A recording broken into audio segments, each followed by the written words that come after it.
Welcome to Third Shot Podcast, where we share a passion for pickleball and bring the community together.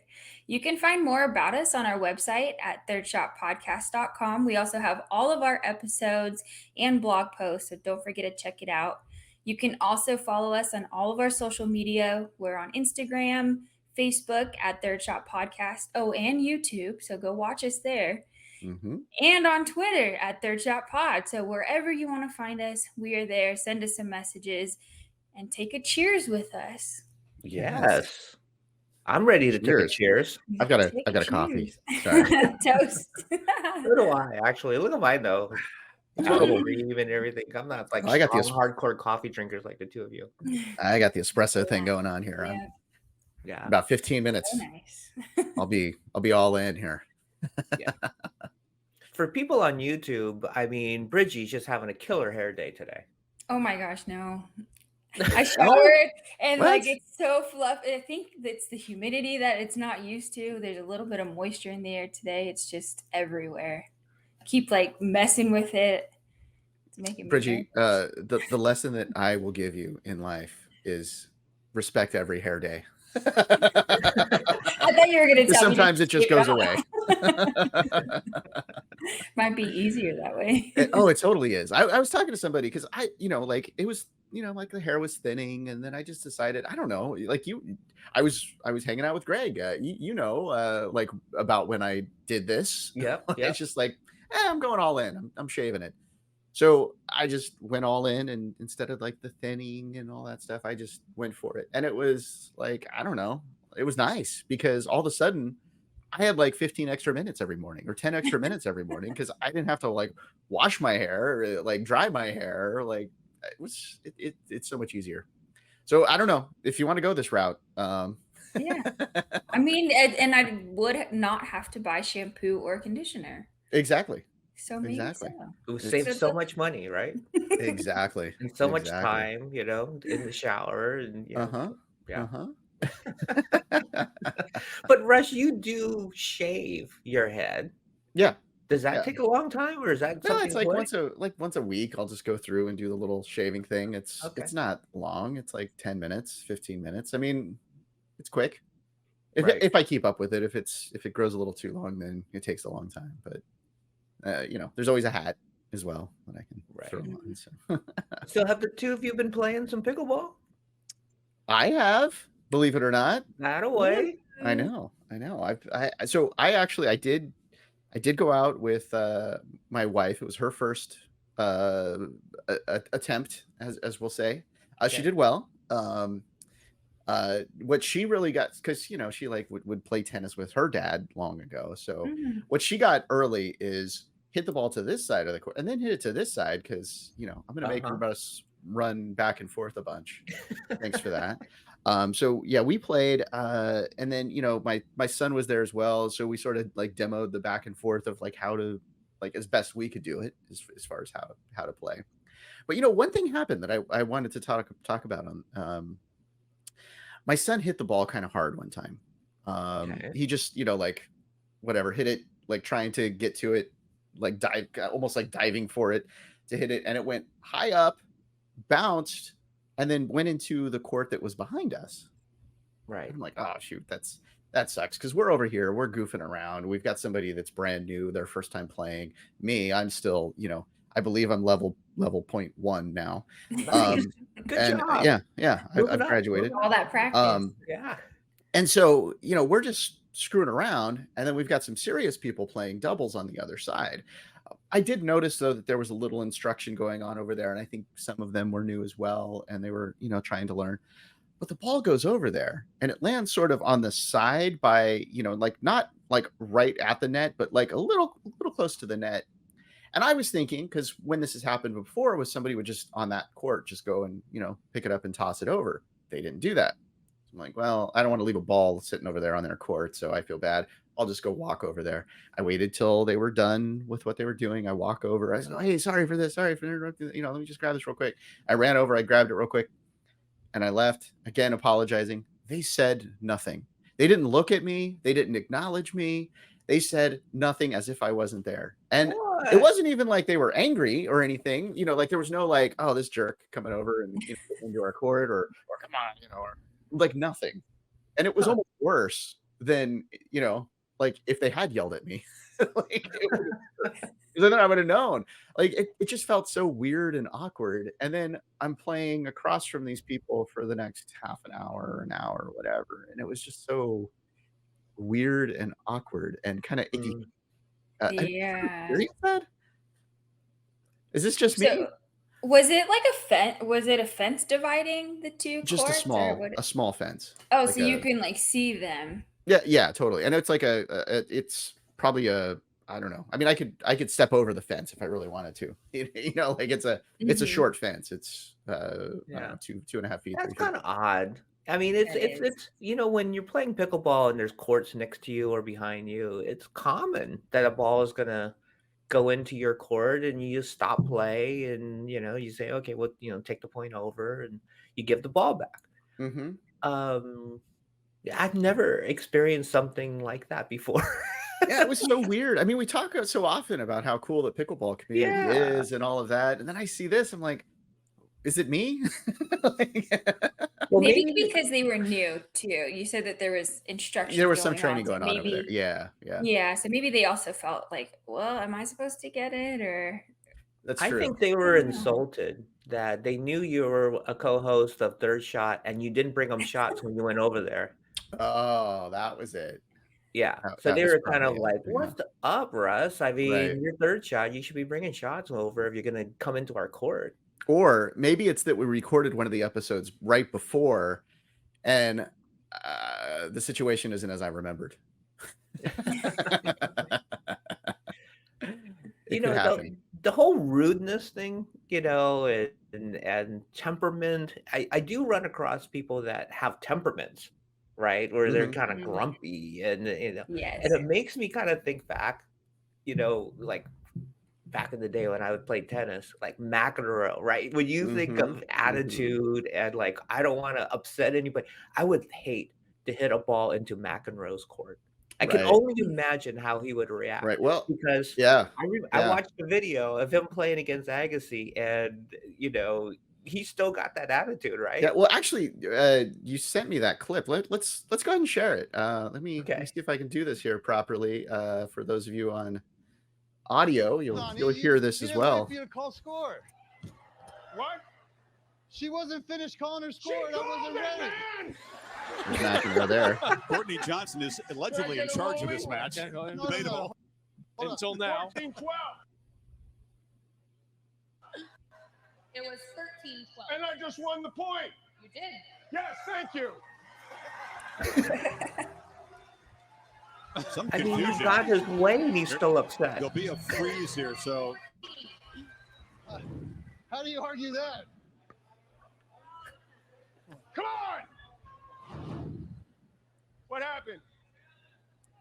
So it's game She point said nothing. for What happened? He McEnroe. got the point. Play Game point. Hal said play a let. I appreciate we're that. not playing the let? It's the first argument I've won in 40 years. Unbelievable. But I don't think he was playing it, so I don't feel right. I know this is, I don't feel right about it. Oh, that's good. Okay, well, that's cool. That's cool. It's back to 13-12. So, Russ, McEnroe. can you imagine if you hit the ball into John's court? Oh, man. Yeah, that would be bad. The tirade. Yeah. Right? Yeah, What would he do? Chuck the ball back at you? I don't know. Throw his paddle? I don't know. Yeah. I mean, he did some pretty interesting things back in the day, didn't he? Yeah. He There's was, just a little side note. There's a fantastic documentary. I think I saw it on either Showtime or HBO about John McEnroe and his life. Highly recommend watching it. It's fascinating. I learned a lot about him and his personality and his relationships from the documentary. So it was really cool. Okay, I'll have to check that out. And I think I just heard also that John and Andre and I think Maria Sharapova and then Andre's wife, Steffi Graf, are actually going to be playing a mixed doubles pickleball match in 2024. So that's going to be exciting to watch as well. Nice. Okay. Yeah, it's so cool that these names are coming back. It's like these are the names that you remember. Like like I think everybody knows those names of. Yeah. So it's kind of cool that these celebs are coming back and now jumping over to pickleball. I think that helps even get more people to know about pickleball, to I have the big names. absolutely, Yeah. yeah, absolutely. Kind of like the topic we were talking about the last episode, where gambling may help more people just kind of learn about Mm-hmm. pickleball. The migration of famous tennis players over into pickleball is also, bringing a lot of attention to the sport. Not that it needs a lot of attention, because it's like the fastest growing sport. I mean, it's a huge thing going on right now in the Right. Right. world, but every little bit does help. And luckily, we have a guest today that has made the migration over from tennis over to pickleball. We have Jhonnatan Medina Alvarez joining us. And when we come back from break, he can tell us his story of why and how he made the evolution from tennis, very high level competitive tennis, over into pickleball. So come on back and join us on Third Shot Podcast. Welcome back to Third Shot. Please remember to check us out on all the podcasting platforms like YouTube, Instagram, Facebook, Spotify, Apple. We're all over the place. Just look up Third Shot Podcast. The only thing that's different is on Twitter, or X as they call it now, at Third Shot Pod, when you're looking us up there. Before the break, I mentioned we have, oh gosh, this guy has a resume. Jhonnatan Medina Alvarez, pro pickleball player, instructor, tennis player, author. We got a lot to get into. So welcome, Jhonnatan, to Third Shot. Thank you guys for having me. I'm extremely excited to be here. Thank you so much for joining us. And to kick it off, I think we should do a little toast to all of your accomplishments, both tennis and pickleball. Thank you. That is a drink. All right. I love that. Got the martini going. Yeah, I think when I turned 40, I was like, okay, I'm just going to go martinis from now on for a while. Good choice. Clean living right there. Correct. Yeah. But is it vodka, or is it what kind of martinis are you drinking now? It is a vodka. It's extremely dirty. As a Latino, everything that I do has too much passion, so I cannot do something blend. It's got to be something really aggressive. So Love that. That's how it is. So in our first segment, we were talking and we were watching a little video of a couple of tennis pros, Agassi and McEnroe, and kind of the little back and forth banter. And you being a professional tennis player, I was wondering, are you able to tell, like when you go up against a new opponent, is it immediate where you're able to identify, okay, this person has definitely played tennis before? And if you are able to identify it, what is it that gives it away? Well, yeah. There's some traits that the tennis player has. They're unique, for the way that they take a backswing and the way that they do the movement around the court. It's really easy to see it from the first two shots. Now, when you play pickleball, that doesn't mean that player is going to represent a threat to myself when I'm playing, because I think pickleball, in my opinion, is more than just hitting a shot. It really needs to come down to decision making, understanding how you're gonna portray yourself during the transition and going to the kitchen. So even though you have a lot of tennis players going into the sport because it's an easy transition, I think that at the same time, tennis players need to update themselves to be able to play pickleball, especially in doubles and in mixed doubles. I mean, I've been lucky enough to play singles right off the bat. And, for me, it's just like I view it as playing ping pong on top of it. So everything shrinks, but then I have a paddle and a ball that actually is different than the one that I use for tennis. So I try to be humble enough to understand that even though I was a high level player, that doesn't going to help me to be able to play at the same level because of the difference of ball, court, decision making, and paddle. So you were obviously a very accomplished tennis player before you got into pickleball. Tell everybody a little bit about your tennis background. And, we showed that clip of McEnroe. Obviously, you're younger than McEnroe, but did you ever get a chance to meet Johnny Mac? And, was he somebody you looked up to as a tennis player? Yeah, well, I'm from the '80s, so when I grow up, most of the players that were during the time was the Agassi, the McEnroes, the Brad Gilberts, the Boris Baker. So I get so obsessed about them because I thought that at that point in tennis, every individual was so unique. You see the movement of a Baker serve, and Yeah. you'll see McEnroe serve or Andre Agassi return a serve. So, and the style of attitude inside and outside of the court. So for me, that was kind of what drew me into the sport.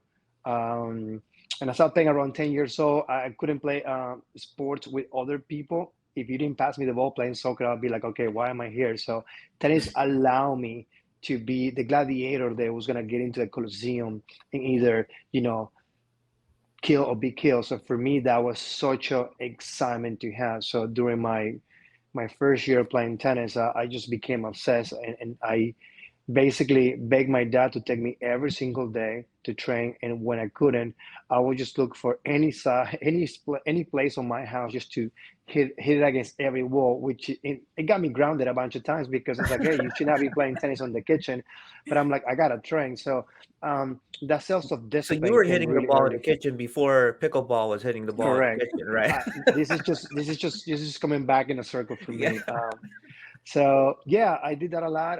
At 12 years old, I told my mom I want to be a pro tennis player. So I realized that I'm at my country of origin, Venezuela. I needed more exposure. So my parents decided, yeah, okay, where do you want to go? So the idea was invest in the biggest countries for tennis at that time, which was Spain, United States, and Argentina. So I was sent for years to learn the different styles of game. So if you needed me to go to United States and learn how to be able to be a servant volleyer, how to be able to have a strong forehand, run around, be aggressive, but then they take me to Spain to be more physical, be able to have an ability to play longer points, and then to Argentina to be able to play more of changers, drop shots, be able to be more flexible in different scenarios. So I built myself to be able to play at the highest level. Unfortunately, tennis players require a lot of money to be able to play. So during my growth, it became a financial decision that at some point, I can tell you that roughly my parents and plus my sponsors pay around $500,000 from the first day that I started playing to when I started playing. It's a really extremely expensive sport. Yeah. Yeah. So did you ever get any experience meeting Johnny Mac or? Yeah, so after my career, I decided that I have all this knowledge, and I think that I always believe that you have to give it back. You can't just keep it to yourself. So when I decided to come to the United States, I wanted to open an academy. I wanted to give back to the community, and during that time, I was able to gain a lot of access to really important people in the community. And at some point, it was an exhibition down to where I was living, which is Orlando, Florida, and Agassi. I'm sorry, it was John McEnroe, it was Jim Courier, Andy Roddick, and James Blake. They were all playing. Wow. And I know Andy from when we were juniors, and it was good to reconnect with him, say hi, how I was doing. But at the same time, John McEnroe for me was the idol. So I had all these tennis cards back from the '90s that I've been saving. Hopefully, that at some point one of these guys will sign it for me. So I didn't hesitate to ask him, "Hey, John, can you sign this autograph for me?" And he's like, kind of, you cannot be serious. But then he, in the end, he did it, which it really was amazing to me. I have it here. I'm hoping that in the next 30 years is gonna be something that I can leave back to my son, so he understands that the beauty or being passionate about something in life, which is I think is important for everybody. Wow, that's amazing. Yeah. And you are quite the accomplished professional tennis player. When did you decide, hey, now is the time to kind of switch gears and start learning pickleball? And what prompted that for you? What was your first look at pickleball? In 2016, I was doing a master of tennis for the PTR, and a couple of friends in Boston said, "Let's go play pickleball." I have no idea that was pickleball at the time. I thought it was playing just mini tennis, and that was my first glimpse. I was taking out the ball inside, outside of the kitchen, surfing and volley. I have no idea about the rules. Then, then after that, I went back to tennis. I did all my stuff, and then around 2021, after I went to college and graduate, I decided what's next for me. And my best friend Maria Lopez, She's always being behind scenes with me and say, hey, you should get into CrossFit. Hey, you should get into go to college. And then she's like, I'm sending you a paddle. I need you to stop playing pickleball. And I was like, why? Well, because you're bored, because you just come from work all day. And I can see that you have this necessity. So go and play with this paddle. So she gave me a paddle. I went to a local place and I put my paddle on and say, hey, I'm ready to play. And, after 10 minutes, it was just, I was just back in time. The feeling of holding a paddle, to be able to move side to side, to have a winner, and I was hooked. And I started coming regularly every single day, trying to learn the sport, because in the beginning it can be a little hard for somebody to keep count, and I was always, losing points because I was just serving without waiting for somebody to call the score first. So Kind of like what happened in the Agassi McEnroe clip that Right, we yeah. had, right? Agassi, hey, they didn't score. They didn't call the score yet. and it still happens, guys. It still happens. I've been done that almost every tournament that I play at the pro level, and you know, um, a lot of humility to be able to not lose my mind when I'm like, I should have waited for that person to call the score. What am I doing? But it's just different, I guess. Well, how long did it take you from the time that you kind of put that paddle in your hand and you went out and played on local courts to actually getting to the level where you were playing pro tournaments? So during that time, I was playing for fun. I needed an outlet. I needed something to get me out of the corporate American mindset. I needed something for me. And when you come from having an academy or coaching at college, when you have 24/7 tennis, and then all of a sudden you're not playing anymore, you can do it for a little while, but then you starting feeling this urge. Okay, who are you right now? So I felt that I needed to identify again who what I was, an athlete. So when I started the first week of playing, at the same time, I was writing a book about um, something that I wanted to give back to close my chapter of tennis player, which was a methodology for tennis players and parents to be able to know, okay, so if my son is here, how can I track the data to get him to the where he needs to be? So I created something called the SDA, which is Sport Data and Agility, which allows anybody to be able to know from the first day, track the data where you are, work through your goals, physical, emotional, tactical, technical, and then from there, set up your goals and slowly work through those goals based on a cycle of 3 weeks, so know what you need to work on. So before I published my book, I said, I'm gonna see if this makes sense. I'm gonna do it all myself starting today, and I'm gonna do this for 10 months. And my goal is to play the DC tournament that was in the PPA. It was run around October. So without telling anybody, I sat down, I created all my data, checked the process, understand how to play, understand how to count, dinks, drops, drives, earnings, ATPs, everything. I put it in a big board and I start putting it on progress and working and test them and see if the test will apply and finalize at the month number 10. I was playing the second round at PPA against Tyson McGavin on TV, and we were one game out. So I was like, wow, so it Whoa. really works. And I was playing with a fiberglass paddle. That was a 2-year-old paddle. He's playing with the latest equipment, but just I was able to answer the question that I have. Can I play at the highest level of pickleball? And that was the answer that I could. So from there, I kind of be like, maybe this is for me for a little while and take it day by day.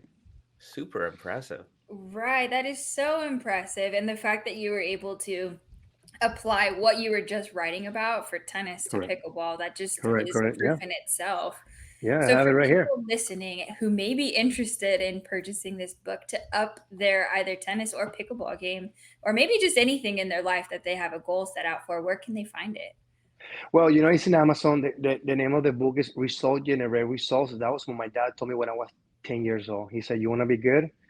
You got to put the time in. You can't ask to accomplish things if you didn't put the time in, the work in. So the book, what it does is allows you to know from my experience playing all around the world during 15 years, all my struggles. So you know that you're not alone in this journey.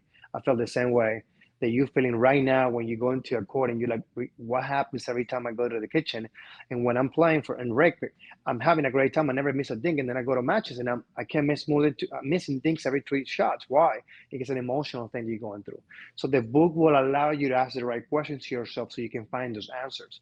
And it's a quick read. It's like 130 pages, but in the end, it gives you templates that you can start training yourself and say, okay, for example, there is one that it calls retrospective. So you finish your game and you say, okay, what did I do good today? And then you answer that question. What did your opponent do good today?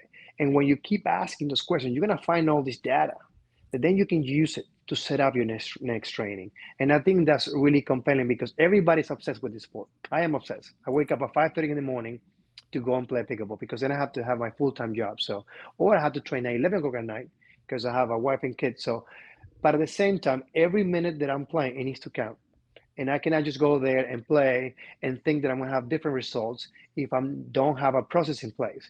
And that's what I am trying to change the mindset because the sport is so new, so raw, that right now we don't have really a path for us. You know, we grab the paddle, we swing it left and right, it hopes it goes in. But as you get better, that's when it gets hard pickable because it's hard to master. It's really good to start, really easy to start. But then when you want to be able to reset enough times like Ben John does, then you need to put the time in. And it's not going to happen by just playing hours of rec because you don't work on your craft. You're just playing. There is no stopping and say that this makes sense, that didn't make sense. So that's what the book is about, to give everybody a chance to really work on themselves. That way you can be a better partner, you can be a better player, and most important, you can be accountable for your decisions because, you know, I think that that's the way to grow. It's fascinating, Jonathan, what you're describing because Russ and I also do a business podcast called DIY for Business. And a lot of what you're describing really is the same as in business, right? Kind of doing these short sprints to accomplish Correct. certain goals, having a process in place so that you're reaching your overall goals that you know you're trying to do for a company. You know, basically your pickleball career is kind of your company, and you know, you're kind of laying out the roadmap of how to accomplish and get to the highest level. So there's a lot of synergy between what you're describing and what we do talk about in our business podcast. We got to take a short break, but when we get back, I want to talk a little bit more about the pro pickleball game and kind of where it's evolved to at this point because it's happening fast and there's a lot of change going on right now. So when we come back, we'll have more with Jhonnatan Medina Alvarez, talk a little bit more about the pro pickleball game right now. Come on back. Thanks for sticking with us. We are back with more Third Shot Podcast. Today we are joined by pickleball professional, tennis professional, instructor, author, Jhonnatan Medina Alvarez. We ready for our third shot? This is Uncle's favorite shot. This is my favorite shot. The third shot. I look forward to the third shot. Mm. Both on the show and on the court. That's Right on point. my favorite shot. So earlier I mentioned before the break, you know, the pro pickleball game especially has really evolved quickly, right? There's this whole PPA thing, right? There's two different leagues, there's contracts being signed, there's a lot of money that's being thrown at a lot of players nowadays that you know, really the majority of the professional players didn't see from up until very recently with these new contracts. And I'm wondering from your point of view, is it kind of changing the personalities and the responsibilities of the players that are at the highest levels? Well, you know, when I was playing tennis, I had contracts, and you know, I have to learn the hard way that when you sign an agreement, you have to stick by it. And the important part is to stay true to yourself. You know, you sign contracts because you're trying to get it in something back in order for you to continue to play. When I started playing professionally in tennis, I needed the money to travel, and it's around $60,000 a year to be able to just travel, coach, 20 to 30 years, 20 to 35 weeks out of the year to be able to travel. So that's going to cost at that time, 2012, $60,000. But the return of investment was around 7%. So a lot of people don't understand is when you go and put all this money in because you have a dream, you have to be able to be mindful of what the implications will be. That's the reason why I went to college at 36 years old. Because when I was 18 years old, I was top 20 in the world, and they told me you should go pro. So I went pro and I played for 10 years, and then when I got out, I had to start from scratch. I mean, some players can make a lot of money, but the average player is going to have a plan B. So looking at what pickleball is becoming now, that 3 years ago, before COVID, not a lot of people knew about it. Now people are signing all these contracts and all this money. It is important to really understand what that comes with, and it comes with a price, and the price is living on a suitcase your entire year, like I have to for so many, to not be able to come home from 6 weeks at a time, be able to have a lot of pressure on winning and losing because that's going to give you bonuses or it's going to allow you to put food on your table. I know what that felt, and I know how hard it was for me to know that I needed that much in order for me to continue traveling because my contract says you need to have this type of ranking in order for you to have this type of money. So I understand all that. Um, the sport is still raw. A lot of players are trying to redefine who they are, what is their brand, how they want to be present in the eyes of the community or on the industry. Locally, I'm 41 years old. So the good thing about my age is I already lived that life. And when I go into the industry, I know exactly what do I have to be mindful of, which is my process. I'm playing pickleball because it's an opportunity for me to continue to be uh, competitive at the highest level.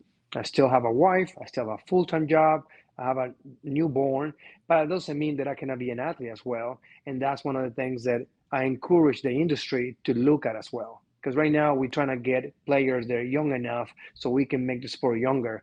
But we cannot forget that if you have the skills and you have other things, that should be valuable too. Because if you take a look at the data, between the age of 40 forward, that's the majority of the people that are playing pickleball.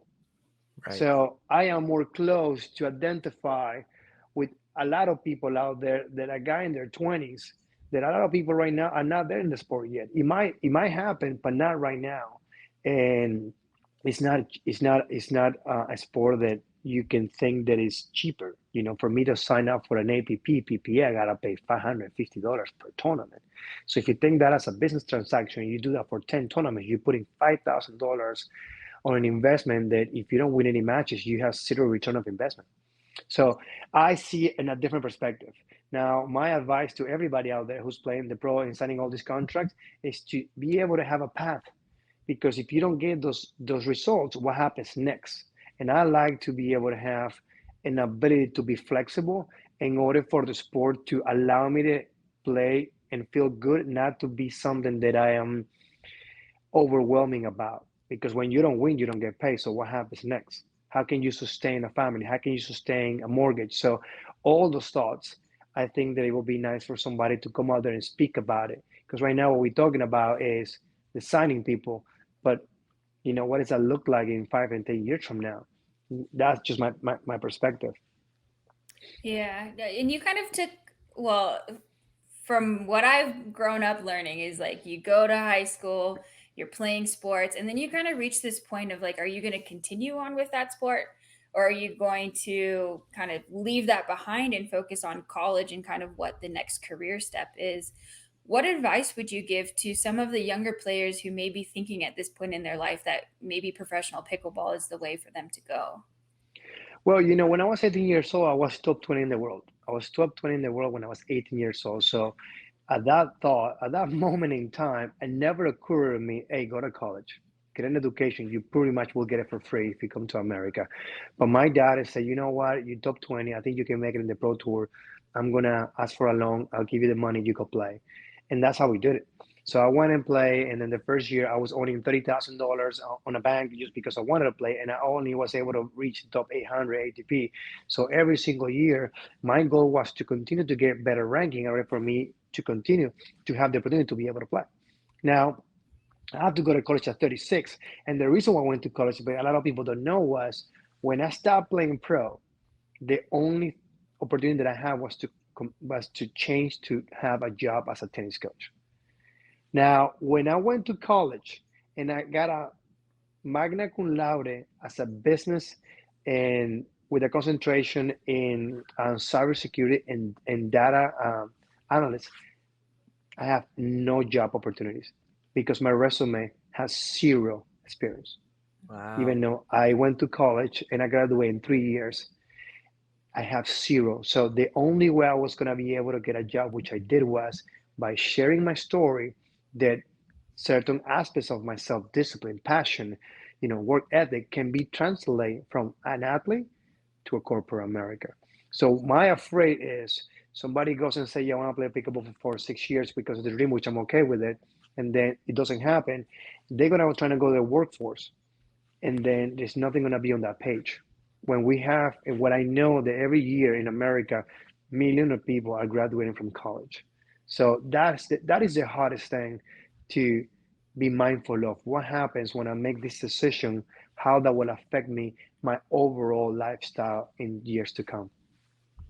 And part of the transition for you now is like, how do you collaborate with other companies, and who are you going to partner with? And one of the companies that you're collaborating with is Pello. Tell us a little bit about Correct. that.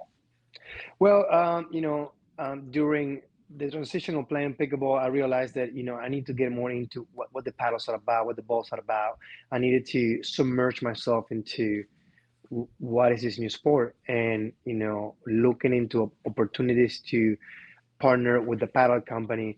Pedro came to me and say, hey, I love your passion. You come from tennis.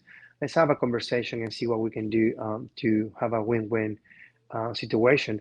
And they were really open to allow me to navigate the journey of what will a paddle will look like from somebody coming from tennis, which was a lefty player who came from having a style that is really aggressive with a lot of spin. How can we translate that into creating a paddle that will maximize your potential? And that was a beautiful journey that took us around 6 months until we'll be able to put our paddle in the market, which is the PX Vamos.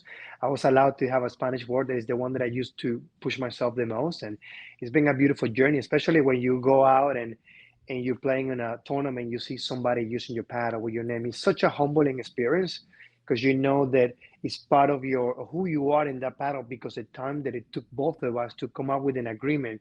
How can we put a paddle out there that is coming from a perspective of a player for the player, which I thought it was really meaningful. But not only then, they'll be amazing to me. Right now having an initiative that I call La Cocina, which means the kitchen. This initiative came from a conversation with a good friend, Jose Bravo, because we were looking at content for pickleball and it was only in English. And I said, but what about our culture? What about the people that speak Spanish? They need to know more about the sport. What can we do? So we came up with an idea, said maybe we need to do some educational videos in Spanish. Maybe we're gonna put ourselves out there to show them that eventually the sport will reach, South America, Central America, and we want to give them the tools for them to start learning this beautiful sport. So La Cocina came to place, and we've done amazing things, partnering with other pros that speaks the language, so we can keep content to all our people in the Spanish-speaking community. That's amazing. And so, can you give us a little update on how that's been going? Has it been well received? Yeah, so a couple months ago, we were able to do a pickleball day at the Marlins Stadium. During a game between the Marlins and the Phillies, we were able to have a pickleball court. We went out there. We provide a lot of knowledge about. We were doing free clinics, and we were partnered with the PPL, a little with players. We played a little bit of exhibitions. Annalie was there throwing the first ball. I was next to her. It was just amazing. But more than that, the goal is simple. We got to give back to our community. As a pro, that's your responsibility. If you're not able to stop and say, the reason why I'm in this position is because many people are able to live the sport and bring it up so I can have an opportunity to be on TV and do great things. That is what I try the most, because it's going to be a point in time that I'm no longer going to be able to play, but I'm going to be able to see that can be carry on. And then in 7, 10, 15 years, you can be like, wow, I was able to do something tiny that it makes a big impact in not only my community, but the community of pickleball overall. Yeah, and I think you're doing that with your book and your website. Tell everybody a little bit about your website.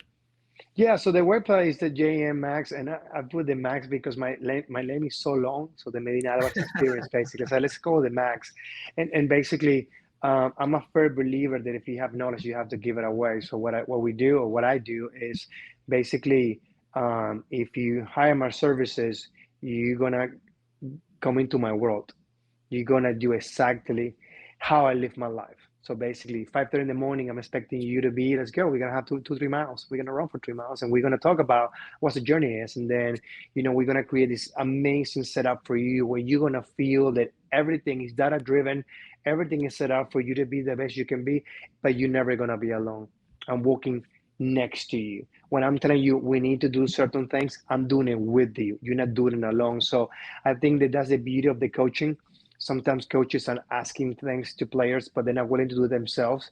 I I love the fact that if you were watching Rocky 3, Apollo knew that the only way he was going to get Rocky to learn how to move and dance, that he needed to provide that himself. And that connection for me is what I try to do with everybody that I coach, that you're not doing this by yourself, that you have me sweat, tears right there next to you so it can be doable, because I believe that the sport is great, but the sport requires respect and dedication and discipline because it is not easy. It is harder as you move up the levels. A 3.5 player and a 4.5 player, that gap, it is substantial, and you have to be able to move into a natural and organic transition in order for you to continue to feel empowered to learn, because I still learning every single day. Every day that I go on the pickleball, I learn something new, from my positioning to my emotions to my technique, and that's something that it makes me want to wake up in the morning every single day, because it's something that in tennis I kind of lost it, but now with pickleball, that sense of joy. Oh my God, I did my first earning, or I'm doing an ATP. That's something that it's just magnificent to feel. That's amazing. I admire your passion hugely, and I think you're doing so many great things for the pickleball community. So, for those listening, please check out his website at thejmax.com. Also, if you're interested in purchasing his book, which is called Results Generate Results, you can look that up on Amazon. So, many ways for them to reach out to you and to also kind of get that spark underneath of them and ready to improve their pickleball game. So thank you so much for joining us today. It's been such a pleasure having you on our show. Thank you so much, and for everybody that's listening, my biggest advice is just to stay connected and stay true to yourself. You're gonna have ups and downs, but that willingness to be able to want a little more, and that is a gift, and I think we all have it. We just gotta continue to respect it. So thank you so much for having me. All the best to you guys, and this is an amazing show, and I'm excited to be part of it. Oh, thank you so much for that. We really appreciate it, and I really, uh, connect with a lot of what you just said, and I really do appreciate everything that you shared with our audience today. So thank you. Absolutely. And thank you, all you pickleballers out there, for joining us on Third Shot today. Reggie and I will continue to share our pickleball journey. Special thanks to Jhonnatan Medina Alvarez for joining us today. Great story, real passion, and please go check out his website, thejmax.com. Go check out his book on Amazon. I'm sure that'll help you with the process and help you elevate your game. And continue following us on Third Shot Podcast. We'll have a more amazing guests just like Jhonnatan in future episodes. So let's continue to share our enjoyment of the game, and let's grow this pickleball community. See you next time on Third Shot Podcast.